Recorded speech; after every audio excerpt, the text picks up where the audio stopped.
সুপ্রভাত বন্ধুরা, আমি শ্রাবণী। আমি আবার আপনাদের সামনে এসে গেছি। আশা করি সকলে ভালো আছেন, সুস্থ আছেন, হাসিতে খুশিতে আছেন, আনন্দে আছেন। তো সকলে ভালো থাকুন, ঈশ্বরের কাছে এটাই প্রার্থনা করি। সকলে ভালো থাকলে আমিও ভালো থাকব। আমার যারা পুরনো বন্ধু, নতুন বন্ধু, সকলের উদ্দেশ্যে আমি আবারও বলে দিই, আমি কিন্তু কোনো পণ্ডিত বা মহান ব্যক্তিত্ব নই যে আমি নিজে থেকে কিছু কথা বলছি। আমি আপনাদের সামনে এসে স্বামীজির বই থেকে পাঠ করে শোনাচ্ছি। আমি যারা নতুন বন্ধু তাদের উদ্দেশ্যে জানাই যে আমি স্বামীজি, মা এবং শ্রী শ্রী ঠাকুরের বই আপনাদের সামনে পাঠ করে থাকি, যাতে সকালবেলা আপনাদের কাছে কিছু ভালো কথা গিয়ে পৌঁছয়। আমি 7টা থেকে 7:30টার মধ্যে আমার পাঠ দেওয়ার চেষ্টা করি। প্রত্যেক দিন আসি না, একদিন ছাড়া আসি। চেষ্টা করি একদিন ছাড়া আসতে, এবার তার মাঝখানেও যদি কোনো আবার কাজ পড়ে যায় তাহলে হয়তো হয়ে ওঠে না। তো এই জন্য আমি আবারও ক্ষমা চেয়ে নিলাম। তো সকলে ভালো থাকুন, এটা ঈশ্বরের কাছে প্রার্থনা করি। চলুন, বেশি কথা না বাড়ি আমি ঠাকুরকে, শ্রী শ্রী মা এবং স্বামীজিকে আমার শতকোটি প্রণাম জানিয়ে আজকের পাঠ শুরু করলাম। স্বামীজি আজকে গীতা কিছু পাঠ এখানে আলোচনা করেছে, যেটা আমি পাঠ করে আপনাদের সামনে শোনাবো। যে গীতাতে প্রথম থেকে শেষ পর্যন্ত কিন্তু একটাই কথা বলা আছে যে কোনো জিনিসের প্রতি আসক্ত হতে উনি বারণ করছেন আমাদের। মানে স্বামীজি বলছেন যে প্রথমে কৃষ্ণের কথাই ধরা যাক। আপনাদের মধ্যে যারা গীতা পড়েছেন তারা নিশ্চয়ই লক্ষ্য করেছেন যে এই গ্রন্থটি প্রথম থেকে শেষ পর্যন্ত একটি তত্ত্বের কথাই আছে। সে তত্ত্ব হচ্ছে অনাসক্তি। অনাসক্ত থাকুন, অন্তরে সব প্রেম, সব আসক্তি একজনের প্রতিই থাকবে। কার প্রতি থাকবে? তার প্রতি যার কোনো পরিবর্তন নেই। কে তিনি? তিনি হচ্ছেন ঈশ্বর। যা কিছু পরিবর্তনশীল তার প্রতি সমস্ত অন্তর দিয়ে আসক্ত হয়ে ভুল করবেন না। মানে যা পরিবর্তনশীল তার প্রতি সমস্ত আসক্তি দিয়ে কিন্তু ভুল করবেন না, কারণ এই ভুলই হলো মানুষের দুঃখের একমাত্র কারণ। একজন মানুষের প্রতি আসক্ত হয়ে তাকে ভালোবাসতে পারেন, কিন্তু সেই মানুষের মৃত্যু হলে দুঃখ তো পাবো আমরা, দুঃখ আসবে তার ফলে। মানে যখন সেই মানুষটা মরে যাবে, আমরা যে মানুষকে ভালোবাসি সেই মানুষের যখন মৃত্যু হবে তখন আমরা দুঃখ পাবো। তাই জন্য বলছে শুধু ঈশ্বরকে ভালোবাসো প্রাণ দিয়ে। তবে মানুষকে কি ভালোবাসবে না? হ্যাঁ, নিশ্চয়ই মানুষকে ভালোবাসবে। মানুষের মধ্যে ঈশ্বরকে দেখো। সে ভালোবাসা আপনার কোনো এক বন্ধুকেও দিতে পারেন, কিন্তু আজ যে আপনার বন্ধু আছে কাল সে আপনার শত্রু হয়ে উঠতে পারে। এটা ভাবতে হবে যে আজ সে আপনার সাথে বন্ধুত্ব আচরণ করছে, খুব ভালো বন্ধু, আবার একদিন পরে সে শত্রুও হতে পারে। স্ত্রী যদি স্বামীকে ভালোবাসেন, সে স্বামী কলহ করতে পারে তার সঙ্গে। স্বামী তার স্ত্রীকে ভালোবাসতে পারেন, কিন্তু তিনি আগামীকালের পরের দিন যদি মরে যান তখন স্ত্রী তো দুঃখ পাবেন বা স্বামী দুঃখ পাবেন। এইভাবেই বলছেন। এইভাবেই আমাদের জগৎ সংসার চলছে। তাই গীতায় কৃষ্ণ বলেছেন একমাত্র ঈশ্বরেরই কোনো পরিবর্তন নেই। তিনি অক্ষয়, তার ভালোবাসা কখনো ব্যর্থ হয় না। তিনি ক্ষয়হীন এবং পরিবর্তনহীন। আমরা যেখানেই থাকি না কেন, যে কর্মই করি না কেন, তিনি সবসময় আমাদের কাছেই থাকেন। তার করুণা একইভাবে ঝরে পড়ে আমাদের ওপর। তার প্রেমময় অন্তর সকল সময়ে একইভাবে নিবদ্ধ থাকে আমাদের উপর। তার কোনো পরিবর্তন হয় না। আমরা যা কিছুই করি না কেন তিনি কখনো ক্রুদ্ধ হন না। ঈশ্বর কেন ক্রুদ্ধ হবেন আমাদের প্রতি? আমাদের শিশুরাও তো দুষ্টুমি করে, আমরা কি তাদের প্রতি ক্রুদ্ধ হই? আমরা কি হতে চলেছি ঈশ্বর কি তা জানেন না? তিনি জানেন আজ হোক কাল হোক আমরা পূর্ণতা লাভের পথে এগিয়ে চলেছি। তার ধৈর্য আছে, অপরিসীম ধৈর্য। আমাদের অবশ্যই তাকে ভালোবাসা উচিত। প্রতিটি মানুষ যে জীবন ধারণ করেছে তা তার মধ্যেই এবং তার মাধ্যমেই। এটাই হলো মূল কথা। আমরা যে জীবন ধারণ করে আছি তা ঈশ্বরের জন্য এবং ঈশ্বরের মধ্যে এবং ঈশ্বরের মাধ্যমে। এটাই হলো মূল কথা। আপনারা অবশ্যই স্ত্রীকে ভালোবাসবেন, কিন্তু স্ত্রীর খাতিরে নয়। হে প্রিয়তমা, স্বামী বলেই প্রিয় নয়, তার মধ্যে ঈশ্বর আছেন, তাই তিনি স্বামী, তাই স্বামী প্রিয়। বেদান্ত দর্শন বলে স্বামী স্ত্রীর ভালোবাসার মধ্যে যদিও স্ত্রী মনে করে বসে স্বামীকে ভালোবাসছে, তথাপি প্রকৃত আকর্ষণ হচ্ছে ঈশ্বর, এবং ঈশ্বর তার স্বামীর মধ্যেও আছেন। ঈশ্বরই হচ্ছেন একমাত্র আকর্ষণের বস্তু। কিন্তু বেশিরভাগ ক্ষেত্রেই স্ত্রী জানে না যে এই রকমই হয়, কিন্তু তার অজ্ঞাতসারে সে ঠিক কাজ করে চলেছে, অর্থাৎ পরোক্ষভাবে ঈশ্বরকে ভালোবাসছে। তাহলে কথাটার মূল কথা কিন্তু এইখানেই দাঁড়ালো যে আমরা প্রত্যেক মানুষকে ভালোবাসবো ঈশ্বর চিন্তা করে। আমরা সকলকে যদি ভালোবাসি আমরা কিন্তু ঠিক কাজই করছি, পরোক্ষভাবে আমরা ঈশ্বরকে ভালোবাসছি। কিন্তু সেই মানুষটি যাকে আমরা ভালোবাসছি তার প্রতি আসক্ত হয়ে পড়বো না, যে তা যদি কখনো, হ্যাঁ দেখুন আমরা তো সাধারণ মানুষ, আমরা দুঃখ পাবই। আমরা যতই বলি যে হ্যাঁ তার প্রতি আসক্তি থাকবে না, আমাদের থাকবেই, আমাদের সন্তানের প্রতি, আমাদের স্বামীর প্রতি আমাদের তো আসক্তি থাকেই। কিন্তু কৃষ্ণ এটা না করছেন, বলছেন এত আসক্তি হয়েও না যে তুমি তাকে দুঃখ পাবে, কিন্তু তুমি প্রত্যেককে ভালোবাসো। ভালোবাসলে পরোক্ষভাবে ঈশ্বরকেই ভালোবাসা হচ্ছে। এই যে তার অজ্ঞাতসারে সে ঠিক কাজই করে চলেছে, অর্থাৎ পরোক্ষভাবে ঈশ্বরকেই ভালোবাসছে। কেউ যখন না জেনে ভালোবাসে তখন সেটা দুঃখের কারণ হয়, আর জেনে ভালোবাসলে তা মুক্তির কারণ হয়।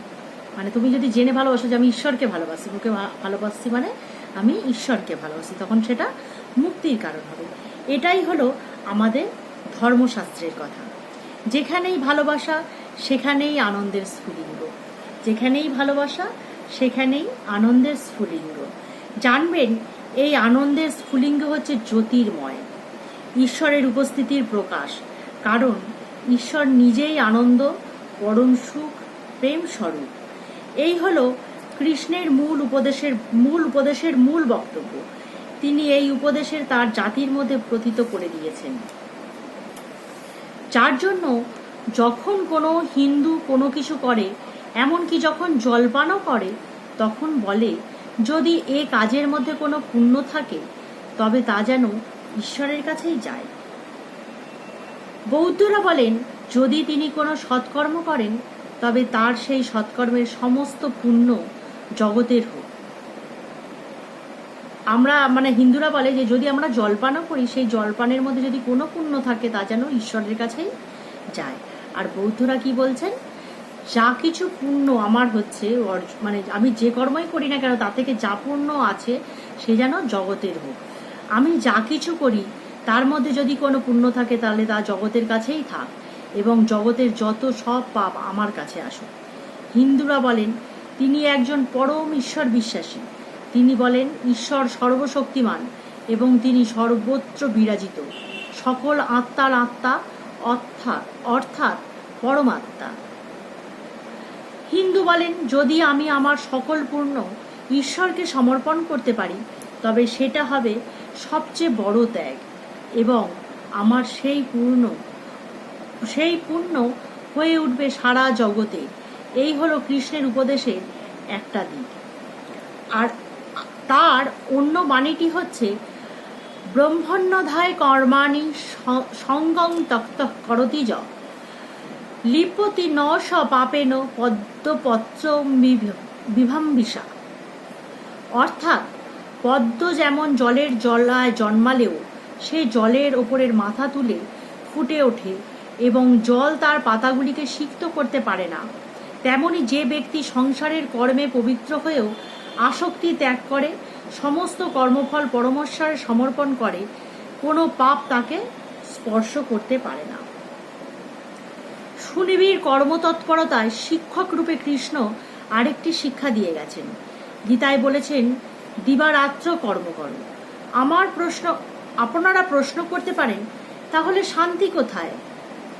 সারা জীবন ধরে যদি গাড়ি টানা ঘোড়ার মতো আমাকে কর্ম করে যেতে হয় এবং কর্মের নিযুক্ত অবস্থাতেই আমার মৃত্যু হয়, তবে পৃথিবীতে আমার আশা কি জন্য? কৃষ্ণ বলেছেন হ্যাঁ, শান্তি পাবে। কর্ম ত্যাগ করে পালিয়ে যাওয়াটা শান্তির পথ নয়। তর্কব্য কর্ম ত্যাগ করে আপনি কোনো পর্বত শিখরে চলে যেতে পারেন। এইখানে এই কথাটা একটু ভুল লেখা আছে, আমি উচ্চারণটা ভুল করলাম। এটা হচ্ছে কর্মকর্তব্য। কর্মকর্তব্য ত্যাগ করে আপনি কোনো পর্বত শিখরে চলে যেতে পারেন, কিন্তু সেখানেও দেখবেন আপনার মন নানা চিন্তায় ঘুরপাক খাচ্ছে অনবরত। কোনো লোক একজন সন্ন্যাসীকে প্রশ্ন করেছিলেন, মহাশয় আপনি কি কোনো মনোরম স্থান খুঁজে পেয়েছেন? আপনি কতদিন হিমালয় ভ্রমণ করেছেন? সন্ন্যাসী উত্তর করেছিলেন 40 বছর। মানে 40 বছর তিনি হিমালয়ে থেকেছেন। কিন্তু লোকটি তখন তাকে বললেন, সেখানে কত সুন্দর সুন্দর জায়গা আছে, আপনি একটি বেছে নিয়ে কেন স্থায়ীভাবে সেখানে বসবাস করেননি?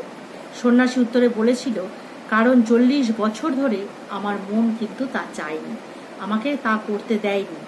আমরা সকলে বলি আমরা এবার শান্তি পেতে চাই, কিন্তু আমাদের মন তা করতে দেয় না। মানে শান্তি পেতে চাইলেই যে শান্তি পাওয়া যাবে তা না, মন কিন্তু চায় না শান্তি পেতে। যেমন সন্ন্যাসী 40 বছর ধরে ভ্রমণ করেও একটা শান্তির স্থান খুঁজে পাননি যে সে সেখানে থাকবেন। আপনারা সেই সৈনিকের কথা শুনেছেন যে একজন তাতারকে ধরেছিল। সে একদিন শহরের বাইরে গিয়ে সেনাবাহিনীর কাছে এসে বলেছিল, আমি একজন তাতারকে ধরেছি। ভিতর থেকে একজনের কণ্ঠস্বর শোনা গেল, তাকে ভিতরে নিয়ে এসো। সৈনিক বলল, সে ভিতরে যাবে না। কণ্ঠস্বর বলল, তাহলে তুমি ভিতরে এসো। সৈনিক বলল, ও আমাকে ভিতরে যেতে দিচ্ছে না। মনের মধ্যে আমরাও এক তাতারকে ধরে রেখেছি, আমরা তাকে পোষ মানাতে পারছি না, আর সেও আমাদের মনকে বশীভূত হতে দিচ্ছে না। আমরা সকলেই সেই তাতারকে ধরে আছি। আমরা সকলেই শান্তি চাই, শান্তিতে বাস করতে চাই, কিন্তু প্রত্যেক শিশুও তা বলতে পারে এবং ভাবে সে এটা করতে পারে। যাই হোক, এ কাজ বড়ই কঠিন। আমরা শান্তি চাই, কিন্তু আমাদের মন সেই শান্তি পেতে আমাদের দেয় না। একটা কাজের পর আর একটা কাজের দিকে আমরা কিন্তু নিজেরাই ছুটে চলি, আর সেই কাজের দিকে ছুটিয়ে নিয়ে যাচ্ছে আমাদের মন। তাহলে বন্ধুরা, আশা করি আজকের কথা, আজকের এই বাণী, স্বামীজির আলোচনা আর আমার পাঠ, আমার কিন্তু এখানে একটাও কথা নেই, নিশ্চয়ই আপনাদের ভালো লাগলো। এবং আমাদের এইখানে যে যে কথাগুলো আছে, প্রত্যেকটা কথা যদি ঠিকঠাকভাবে শোনা যায়, তাহলে বোঝা যাবে যে হ্যাঁ, জীবনের শান্তি কখন পাবো আমরা জানেন? একমাত্র মৃত্যুর পরে। এবার যে কদিন বাঁচবো, আসক্তি ছাড়া আমাদের কর্ম করতে হবে। কোনো কর্মের প্রতি আসক্তি থাকলে হবে না। এমনকি কাউকে যদি আমরা স্বামী সন্তানকে ভালোবাসবো, সেটাও আমাদের মনে মনে চিন্তা করে নিতে হবে যে আমরা ঈশ্বরকে ভালোবাসছি। ঈশ্বরকে ভালোবাসছি, আমরা জানি ঈশ্বরের কোনো ক্ষয় নেই, তার কোনো শেষ নেই। তিনি সব সময় আমাদের কাছে আছেন, আমাদের পাশে আছেন। এইটা যদি আমরা বিশ্বাস করতে পারি, আমরা দুঃখ কম পাবো। তো চলুন বন্ধুরা, আজকে এখানেই শেষ করলাম। আশা করি সকলের ভালো লাগবে। আর যদি মনে হয় হ্যাঁ এটা যোগ্য শোনবার মতন, হ্যাঁ, তাহলে আপনারা সকলেই আমাকে একটু কমেন্ট করবেন এবং এগিয়ে যেতে সাহায্য করবেন।